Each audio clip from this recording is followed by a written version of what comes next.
रचनात्मक जन्म और पार्टी में क्या विचारधारा देखे जो आप प्रेरित होकर इनके साथ? सर, पहले तो मैं आपको अपना परिचय देना चाहूंगा। मेरा नाम ललित मिश्रा है और मैं रचनात्मक जन मोर्चा पार्टी का दिल्ली प्रदेश अध्यक्ष हूं और बिहार का मैं सह प्रभारी भी हूं। और जहां तक आपकी सवाल है, आपने पूछा है कि आपको इस पार्टी में क्या देखने को मिला।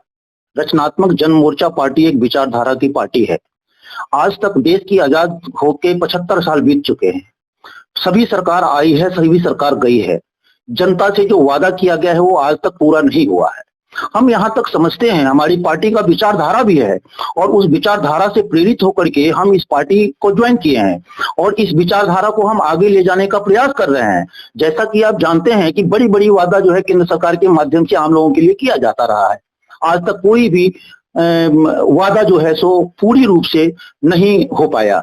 तो इस दिशा में मेरा ये कहना है कि जो जनता की मूलभूत समस्या है, तो सरकार का काम है। आज तक अंग्रेजी शासन जो हमारे देश में रहा है, उसी पैटर्न पे सभी सरकार, चाहे कांग्रेस की हो चाहे बीजेपी की हो, ये उसी पैटर्न पे चल रहे हैं। जबकि सरकार को जमीनी स्तर से कार्य को शुरू करना चाहिए। हमारी पार्टी का विचारधारा है कि हम देश में जो अंतिम लाइन में खड़ा है, उस विचारधारा को, वहां से उस जनता को उत्थान करेंगे और ऊपर तक लेके जाएंगे। लेकिन आज तक जो हो रहा है, ऊपर से शुरू होता है और बीच में खत्म हो जाती है। जो आदमी जिस चीज का हकदार है उसे मिल नहीं पाता। कि आजकल जो सत्ता का भूख है, वो पैसा से सत्ता और सत्ता से पैसा, इस संबंध में जो है सो ये देश की राजनीति चल रहा है।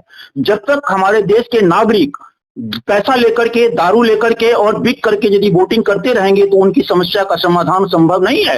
लेकिन अब हमारे देश में आम आदमी को जागरूक होना पड़ेगा और पारदर्शी के साथ उनको वोटिंग करना पड़ेगा और उसके हिसाब से उनका समस्या का समाधान उनके मोहल्ले में, उनके घर के दरवाजे पर हमारी रचनात्मक जन मोर्चा पार्टी उसका समाधान देगा। हम दिल्ली के 7 सीटों पे चुनाव लड़ने जा रहे हैं और हमें उम्मीद है कि जनता हमें समर्थन जरूर देगी, क्योंकि अभी हमारी पार्टी जो है 2018-19 में हमारी पार्टी बनी है और हमारा जन समर्थन दिन प्रतिदिन आगे बढ़ता जा रहा है। हमारे पार्टी में एक पे एक फोन आते हैं, बड़े बड़े लीडर जो विचारधारा का, हमारा जो रचनात्मक जन मोर्चा पार्टी के विचारधारा है उससे वो प्रेरित होकर के हमें संपर्क करते हैं और हमारा सवाल होता है कि आप समाज के प्रति यदि समर्पण और भाव है, समाज के प्रति यदि आपका निष्ठा है, तभी हम पार्टी में आपको सदस्यता देंगे, क्योंकि हमें पार्टी में लूट खसोट वाले सदस्य नहीं चाहिए। आपको मैं बड़ी भरोसे के साथ कहना चाहता हूं कि हमारे पास तो हमारे पास करप्शन के पैसे हैं नहीं।